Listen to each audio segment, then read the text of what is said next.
Private విద్యా సంస్థలు మున్ముందుకు వెళ్ళిపోతున్నాయి, ప్రభుత్వాలు మాత్రం వెనకడుగు. జాతీయ ర్యాంకింగ్లో ఏటేటా ఎంతో తేడా. మేలుకోకపోతే ముప్పు అంటున్న నిపుణులు. ఎందుకు మేలుకుంటారు?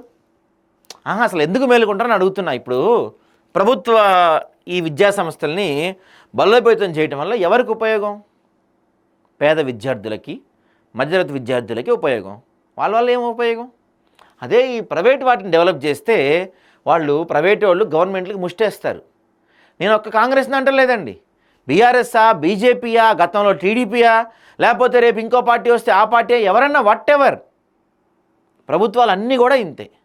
ప్రభుత్వాలందరికీ ఈ కార్పొరేట్ కాలేజీలు, ప్రైవేట్ కాలేజీలు ముష్టి మీద బతుకుతూ ఉంటాయి ప్రభుత్వాలు అన్నీ కూడా. కాబట్టి ప్రభుత్వ స్కూల్స్ని, ప్రభుత్వ విద్యా సంస్థల జోలికిళ్ళు పోరు. వాటిని డెవలప్ చేస్తే ఆ ముష్టి ఆడబడదో ఇలా బొచ్చులో అని చెప్పి అటు చూడరు వీళ్ళు. ముష్టి అవసరంలో వీళ్ళకి, ముష్టి కావాలి వీళ్ళకి. విద్యార్థులు చదువుకుంటే ఎంత, చదువుకోపోతే ఎంత, పేదోడు ఎందుకు చదువుకోవాలయా? పేదోడు చదువుకుంటే వచ్చే ఉపయోగం ఏంటి? ఎవడికి ఉపయోగం? అదే మేము ప్రైవేట్ కళాశాలని బలోపేతం చేస్తే వాళ్ళు మాకు ముష్టేస్తారు, మా బొచ్చులో ముష్టేస్తారు. అది మేము ఎత్తుకోవచ్చు, కోట్లు సంపాదించవచ్చు. పేదోడు ఎటుపోతే మాకెందుకు? వాడు చదువుకుంటే మా ముందు కాళ్ళ మీద కాలేసుకొని కూర్చున్నాడు, చదువుకోపోతే ఎప్పటికీ మా కింద బానిసలానే ఉంటాడు అని ఆలోచిస్తారు రాజకీయ నాయకులు ఎవరైనా సరే. ఇలానే ఉంటుంది వ్యవస్థ అంతా.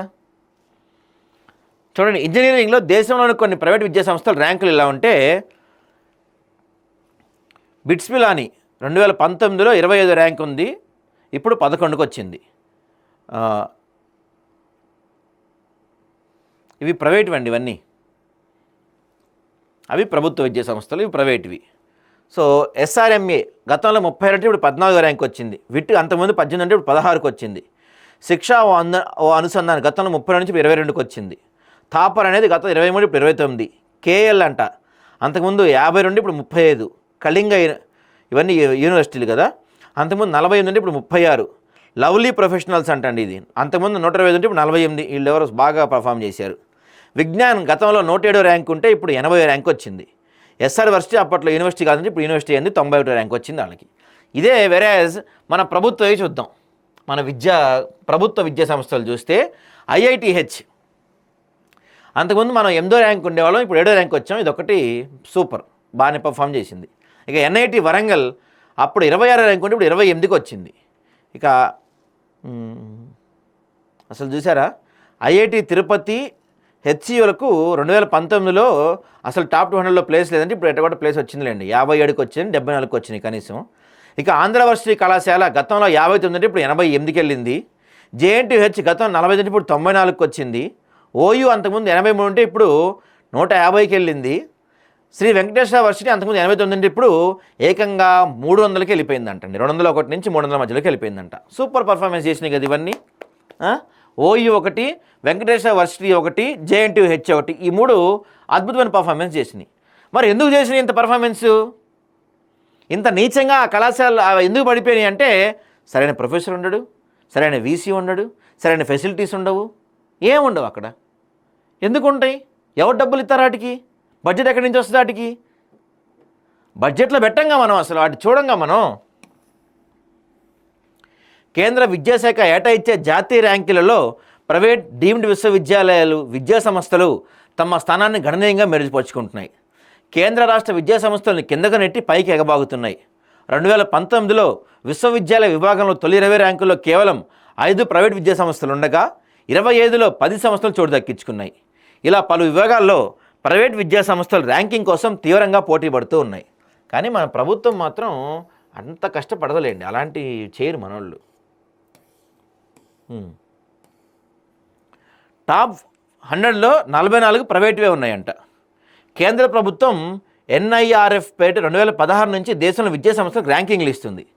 తొలి 2-3 ఏళ్లలో దీనిపై అవగాహన లేక కొన్ని ప్రైవేట్ విద్యా సంస్థలు దరఖాస్తు చేసుకున్నాయి. దీంతో టాప్ 100లో ప్రభుత్వ విద్యా సంస్థలు ఎక్కువగా నిలిచాయి.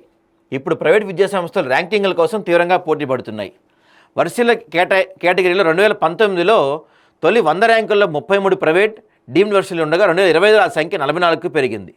2019లో తొలి 20 ర్యాంకులు ఇదే ఉండగా ఈసారి వాటి సంఖ్య 10కి పెరిగింది. ఇక ఇంజనీరింగ్ విభాగంలో 2019 తొలి 20 ర్యాంకుల్లో 1, తొలి 50 ర్యాంకుల్లో 12 ప్రైవేట్ సంస్థలు నిలవగా 2025లో వాటి సంఖ్య వరుసగా 3 నుంచి 14కి పెరిగిపోయిందంటండి. ప్రభుత్వ విద్యా సంస్థలు దృష్టి పెట్టాలి. ఎందుకు పెడతాయి ఇవి? మనం పెట్టాం కదా. ఇక్కడ చూడండి, తెలుగు రాష్ట్రాల్లో యూనివర్సిటీల పరిస్థితి చూస్తే 2019లో హెచ్సియు 4th ప్లేస్లో ఉంటే ఇప్పుడు 18వ ప్లేస్కి వచ్చింది. ఆంధ్ర వర్సిటీ అప్పుడు 16 ఉంటే ఇప్పుడు 23కి వచ్చింది.